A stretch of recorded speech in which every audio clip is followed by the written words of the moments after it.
Ahoj, som Tomáš, a.k.a. Tomax a pomáham trénerom vybudovať si svoj online biznis.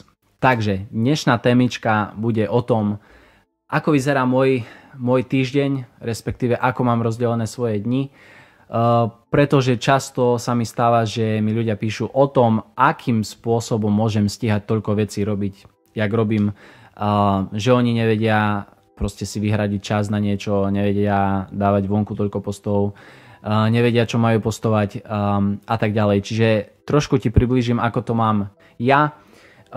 Podobné video som už robil na tému time managementu, takže môžeš si to pozrieť. Určite ti to niečo dá. Teraz sa na to pozriem trošku možno z inej strany a poviem ti, že ako mám vlastne rozvrhnutý ten týždeň a ako rozmýšľam nad tým svojim dňom, aby som bol proste produktívny, efektívny, aby som spravil, čo potrebujem spraviť. Takže ja už mám pevne danú štruktúru a viem, že každý môj týždeň proste vyzerá, dá sa povedať, rovnako.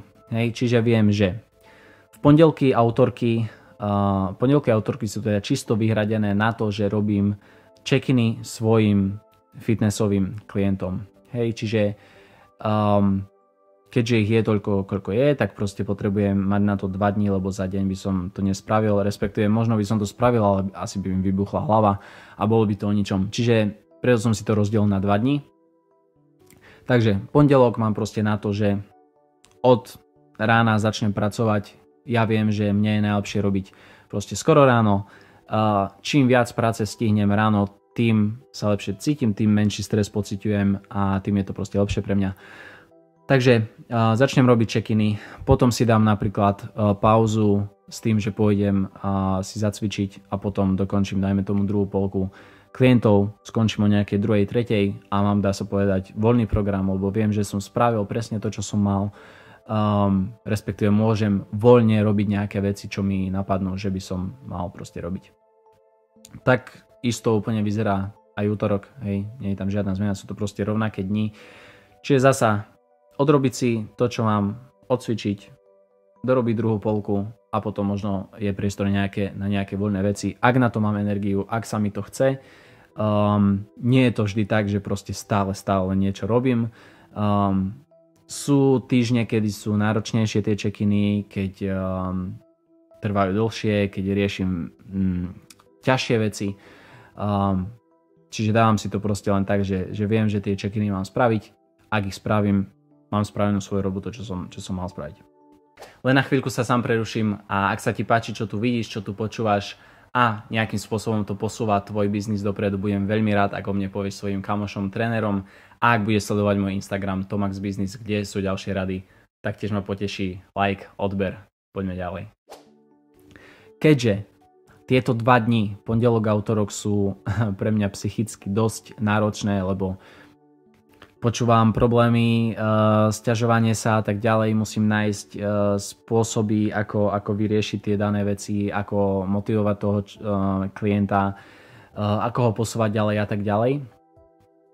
Tak stredy mám na to, že proste si oddychnem.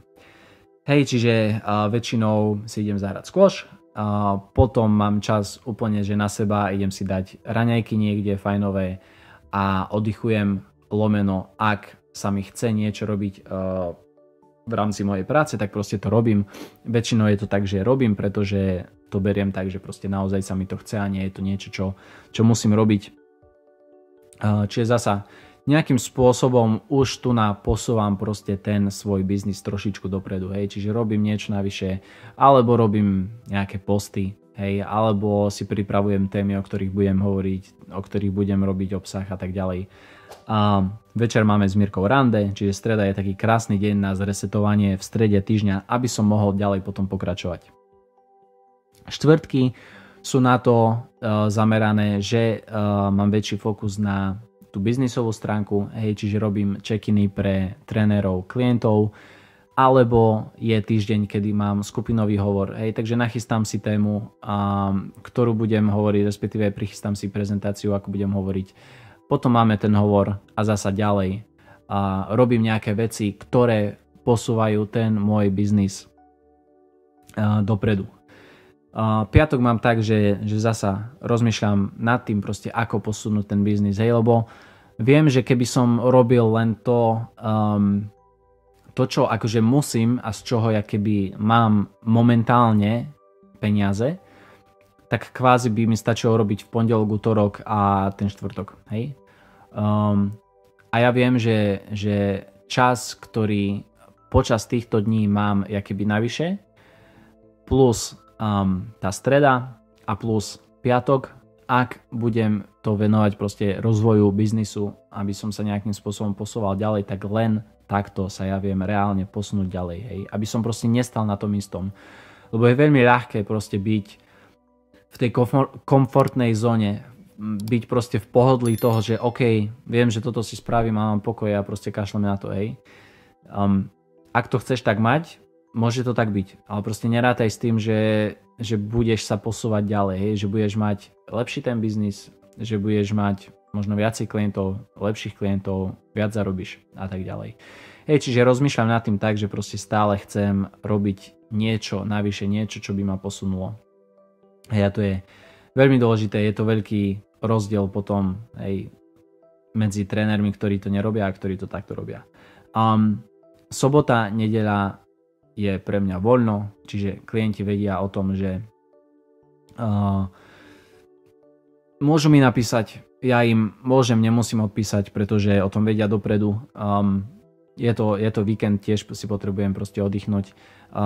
Zasa niekedy môže byť, že nejakú hodinu, dve zasa na niečom robím, ale snažím sa proste oddychovať, aby som zasa načerpal sily na pondelok a utorok, ktorý je náročný.